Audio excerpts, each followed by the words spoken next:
When the final whistle blew at MetLife Stadium in the 2026 World Cup final, Spain had beaten Argentina 1-0 after extra time to become world champions. For Argentina, it was heartbreak, but for many fans around the world, it was relief. Millions of people celebrated Argentina's defeat as if their own team had just won the World Cup. You had Toni Kroos tweeting that football had won, a tweet, by the way, that got millions of likes. People had gotten an incredible amount of satisfaction from watching Argentina lose. The final few minutes seemed to sum up everything that critics had been saying about Argentina for years. Molina struck Rodri as he ran onto the pitch to celebrate, while Leandro Paredes confronted Eric Garcia and Gavi, causing a massive brawl. Journalists, pundits, and fans all around the world described Argentina as a team of violent thugs who had embarrassed themselves on football's biggest stage. How they conducted themselves on the pitch and after the final whistle, it was disgusting. There's no place for that in football. But the truth is, not all of this hate started in 2026. The anger towards them wasn't just because Argentina started more fights than they had shots on target, or because Messi tried to get Cucurella sent off. It was the boiling point of a reputation that had been building for well over a century. You see, Argentina had always been a polarizing team. Many absolutely love them. They see the famous sky blue and white shirt as a representation of passion, emotion, and two of the greatest players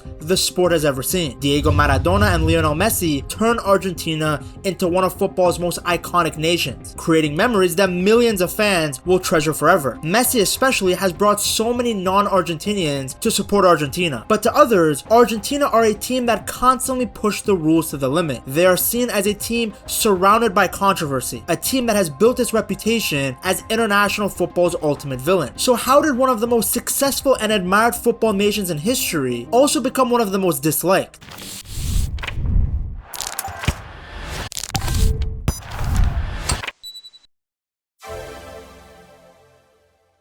Long before football became a global TV spectacle, Argentina already had a complicated relationship with the rest of South America. A lot of that goes far beyond what happened on the football pitch. In the late 1800s and early 1900s, Argentina experienced a huge economic boom thanks to agriculture and exports. Buenos Aires quickly became one of the richest cities in the region, with its leaders trying to model it after major European capitals like Paris and London. At the same time, millions of immigrants from countries like Italy and Spain arrived, changing the country's population and culture. Over time, this created a belief among many of Argentina's political and cultural elites that the country was somehow different from the rest of South America. While many neighboring countries proudly embraced their indigenous and Afro-descendant heritage, Argentina increasingly promoted itself as the most European nation on the continent. That attitude didn't go down well with its neighbors. Across South America, Argentinians, especially people from Buenos Aires, developed a reputation for being arrogant and overly confident, basically thinking they're a level above everybody else in South America. It even resurfaced in 2021 when Argentine President Alberto Fernandez said, "The Mexicans came from the Aztecs, the Brazilians came from the jungle, but we Argentines came from the ships." The comment sparked outrage across Latin America and reinforced the idea that many Argentinians saw themselves as culturally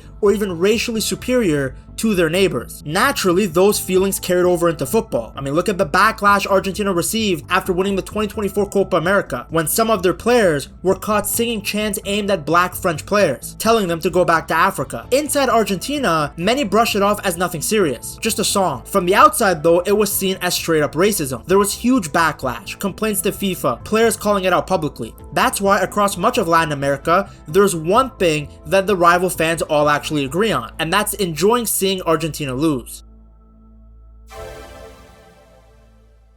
Argentina's reputation for pushing the limits of the rules in football has been happening since 1978. They hosted the World Cup while the country was under the military dictatorship of General Jorge Rafael Videla, and many historians believe the tournament was used to improve the regime's image on the world stage. The biggest controversy came in Argentina's match against Peru. To reach the final ahead of Brazil, Argentina needed to win by at least 4 goals. Now, Peru had one of the tournament's strongest defenses, yet Argentina somehow won 6-0. Over the years, claims emerged that Videla, accompanied by former US Secretary of State Henry Kissinger, visited Peru's dressing room before kickoff to speak about regional solidarity. Former Peruvian players later admitted the situation felt strange, while reports surfaced that Argentina later sent large grain shipments to Peru and restored financial credit between the two countries. On top of that, FIFA scheduled Argentina's match after Brazil's, allowing them to know exactly how many goals they needed before kicking off. 8 years later came another controversial moment in the 1986 World Cup quarterfinal against England. Just 4 years after the Falklands War, Maradona scored what became known as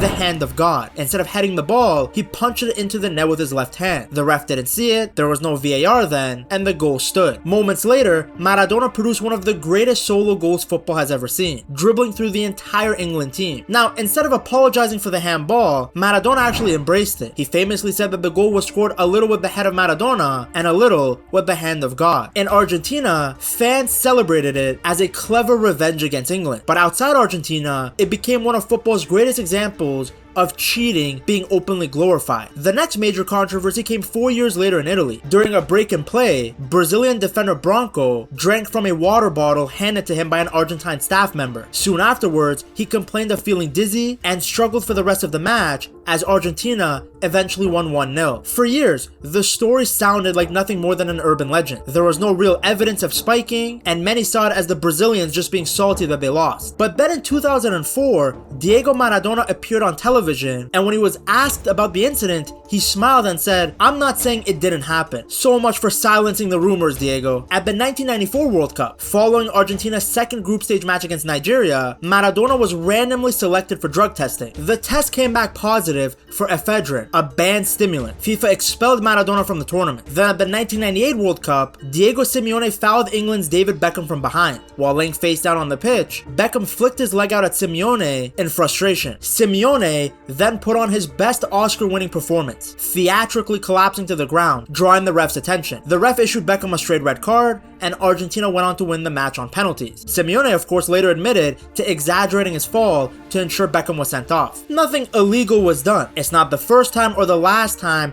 that a footballer acts to get somebody sent off. But it was another incident that didn't help Argentina's reputation on the international stage. Then in 2006, after Argentina were eliminated on pens by Germany, the tensions boiled over onto the pitch. You had Argentine substitute Leandro Kufre kicking the German defender Per Mertesacker, while Maxi Rodriguez swung a punch at Bastian Schweinsteiger during a massive brawl that involved players and the coaching staff from both sides. Then of course came Qatar in 2022. For Argentina, it was the fairy tale ending, Lionel Messi finally lifting the World Cup. For many rival fans, though, it became another tournament surrounded by controversy. Argentina received 5 penalties during the competition, and their haters argued that the referees were far too willing to award decisions in Argentina's favor. In the game versus the Netherlands, critics argued that Paredes should have been sent off after smashing the ball directly into the Dutch bench after a rough tackle. They also wanted to see Messi get a second yellow for a handball. So by the time the trophy was lifted in Doha and Messi had finally completed football, the Argentina critics were livid. For them, the tournament only reinforced a belief that had existed for decades, that whenever Argentina won, controversy never seemed too far behind. So when the 2026 World Cup arrived, Argentina's reputation was already dividing football fans before a ball had even been kicked, and as the tournament progressed, the hate only increased. The first major controversy came right in the opening game against Algeria. Messi lunged into a late challenge on Aissa Mandi, catching the defender high on the back of his calf. Despite protests from the Algerian players, the ref didn't even show a yellow card, and VAR never asked him to review the challenge. Algeria's Football Federation even submitted a formal complaint to FIFA, questioning whether football's biggest stars were being protected from punishment. The complaints around the call got even worse weeks later, as Balogun, the USA striker, was sent off for what many people saw as a similar challenge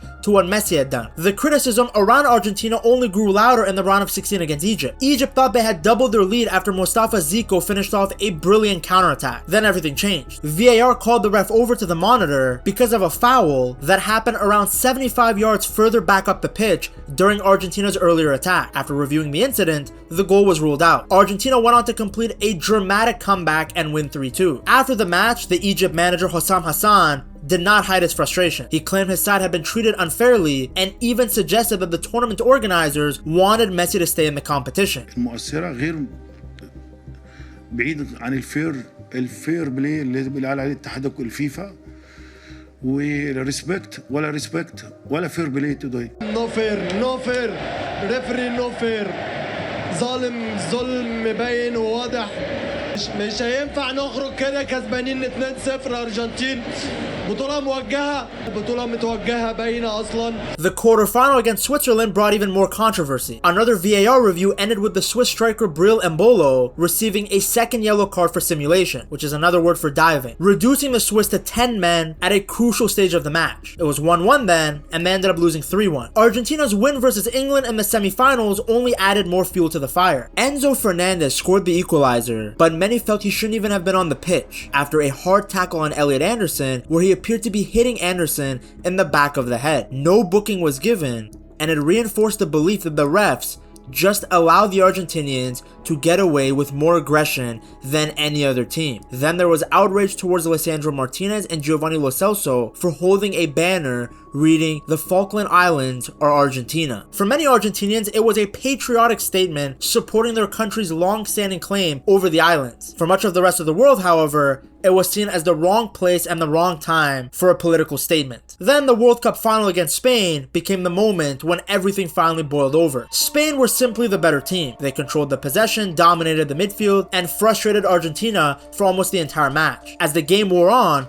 Argentina's football became increasingly desperate, and eventually their discipline disappeared altogether. Already on a yellow card, Enzo Fernandez flew into a reckless challenge on Pau Cubarsí, and immediately was shown a second yellow. Furious with the decision, Fernandez refused to leave the pitch at first, arguing with the referee before storming off. At the same time that this was going on, many Argentina critics were upset with Messi because he made a gesture to the referee that Cucurella was covering his mouth when he spoke. If you guys don't know, a new rule was implemented at the 2026 World Cup where if you covered your mouth while speaking to the opposition player, you would get sent off. Two players had already been sent off for this earlier in the tournament: Miguel Almiron versus Turkey and Piero Hincapié versus Mexico. This rule was brought in to help officials investigate serious cases of racist abuse and other offensive language that players might try to hide from cameras. So when millions of fans watch Messi seemingly try to use that rule to gain a sporting advantage in the biggest match in football, many saw it as crossing a line. It looked like he was trying to exploit an anti-racism rule for a competitive advantage, reinforcing the growing perception that Argentina would look for any edge, no matter how controversial. Well, Argentina never got any advantage because Ferran Torres ended up finally scoring the winner for Spain, and they became world champions. The statistics only added to Argentina's reputation. For millions of neutral supporters and newer fans, Argentina had become a team that didn't know how to lose with dignity. Now, considering how dominant Argentina had been internationally since 2021, it comes as no surprise that many people were itching for them to lose. In a previous video,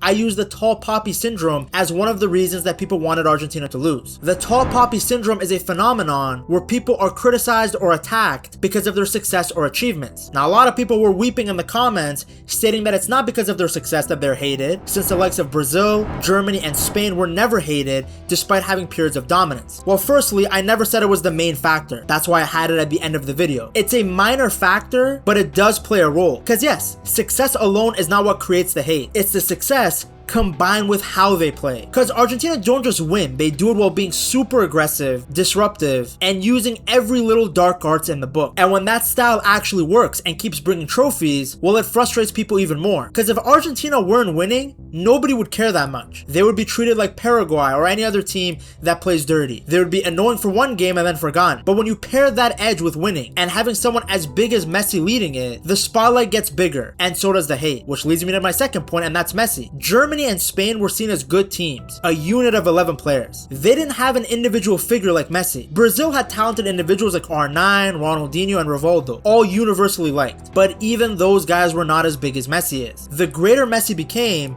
the more people started turning on him. The media, sponsors, and even FIFA pushed the story of him chasing that World Cup so hard that a lot of fans just got tired of it. It started to feel less like a tournament and more like a scripted storyline built around one player. So every close call that Argentina got suddenly became proof of some bigger plan. Then during the 2022 World Cup, Messi himself changed a bit. He was way more fiery, talking back, getting involved in the chaos. Argentina fans loved it because they felt Messi was finally embracing Viveza Viveza Criolla. The phrase roughly translates to being street smart or clever enough to gain an advantage by any means necessary. In Argentina, many people see it as a part of the country's football DNA, winning through cleverness, rage baiting opponents, or pushing the rules to their limits. It's not viewed as something shameful. It's often seen as being smarter than your opponent. Outside of Argentina though, that same behavior is viewed very differently. People saw that even football's quietest star was now doing anything to win matches. If you enjoyed this video, I'm sure you will love this one too. Check it out right here.